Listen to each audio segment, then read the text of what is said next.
Good morning. This piece is called Love and Paradox.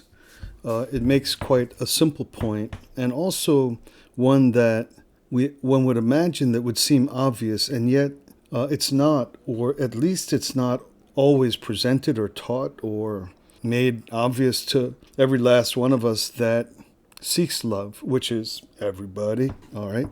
So, so again, I'm reading this friend of mine who I count as a teacher and a educator, and as I've reported often in the past, his angle pulls me back. I see something that should be easily recognized, but somehow wakes me up, and this is no different. So he's speaking to a small group of people, and he asks, and he says, there's a need and a want that drives us into action.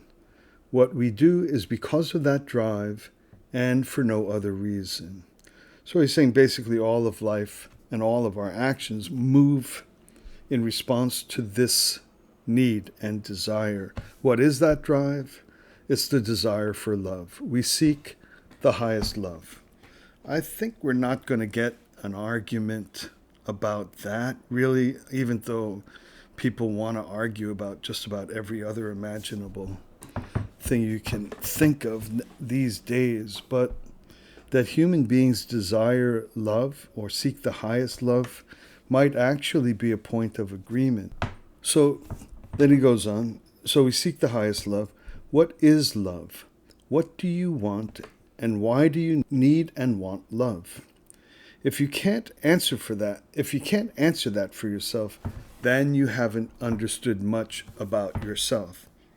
That's legit, I believe. People take for granted that I seek love. People are always chasing it, really. They're always desiring it. They're always looking around, either trying to build it deeper in the relationships they have or trying to initiate and look to launch a relationship that can potentially yield the highest love in their lives.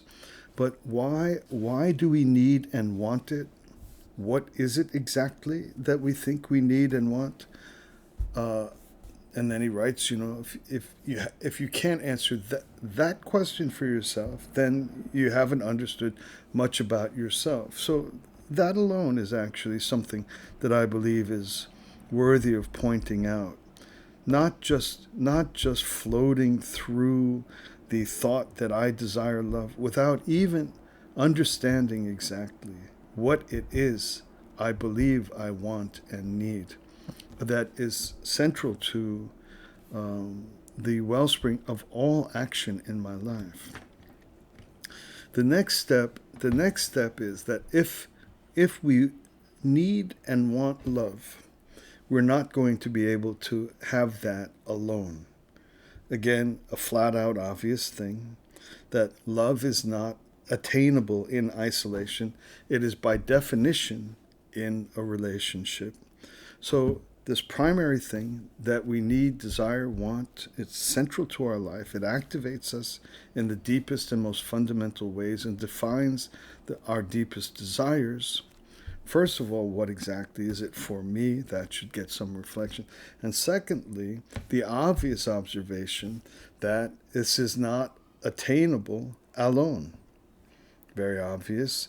There has to be someone else, something else that comes into relationship with me. That means, and here's one of the key points, that means that something else comes into your picture.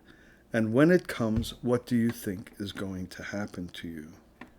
What will come into your life, into our life, when we begin the pursuit of that fundamental, most desirable, driving force in our life? It must be accompanied by the introduction of an other. And what is accompanied by that new thing or new person that comes into my life? He says sacrifice. It's called sacrifice. This is such a simple and obvious and deep point. If as soon as there's another person or another thing, and love is the point of it all, then what happens to me is sacrifice. Now, we have a world full of, from the beginning of time, every human being ever seeks and desires the highest love. That means that there must be an other, and that means that there must be sacrifice. It's very obvious. If I'm alone, I can do whatever I want. There's no constraints on my behavior other than that behaviors that I'll kill myself. Okay, bad behaviors that are just self-destructive. Okay, but there's nothing stopping me from doing them.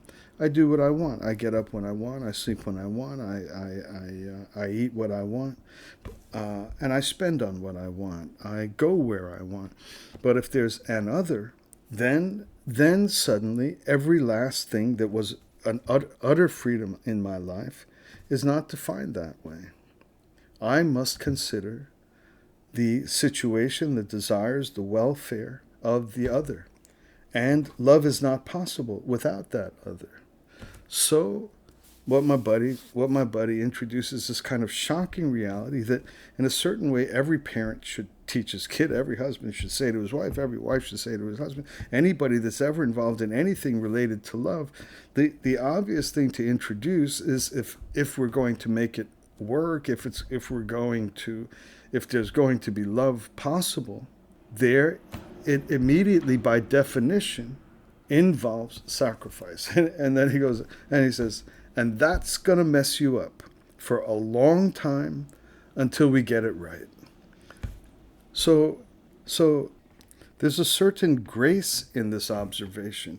It isn't saying that now that I've brought a person into my life who's going to be the one I love forever and ever, and the one through whom I experience infinite love and the highest love and the stuff of poems and dreams and rock and roll songs and odes and chants, that therefore now I need to be sacrificial.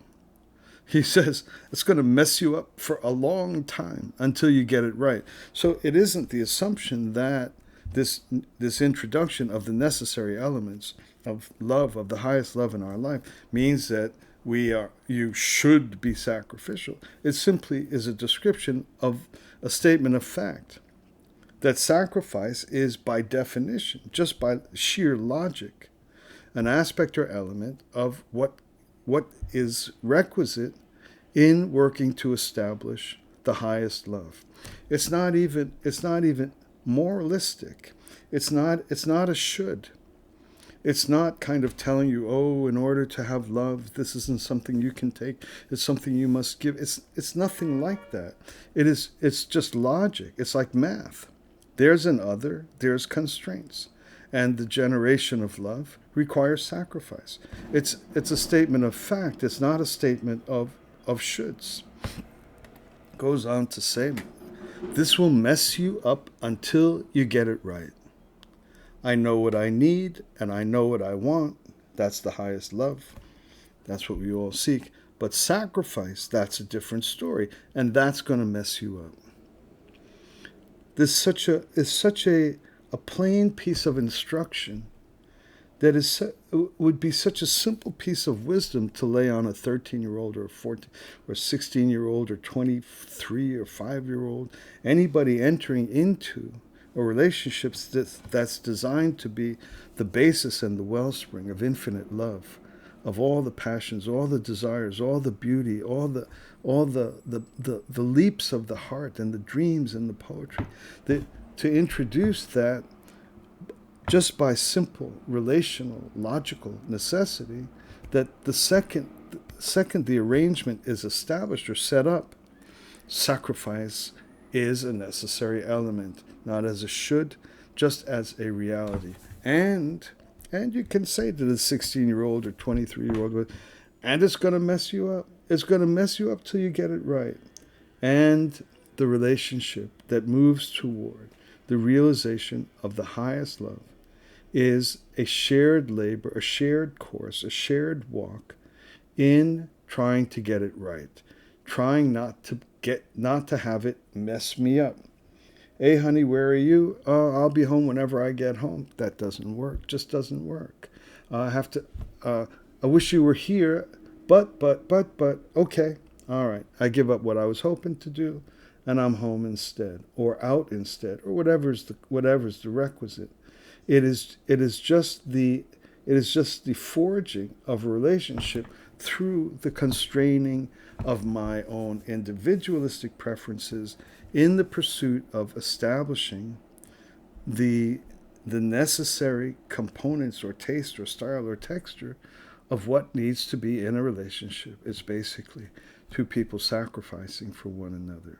So at that point, it isn't just a kind of a harsh religious, repentant, oh, sacrifice, sacrifice. It's two people building the natural ways of life that are by logic and by necessity the components of what comprise the highest love, which we all desire, we all seek, we all want, and which drive all the activity in our lives.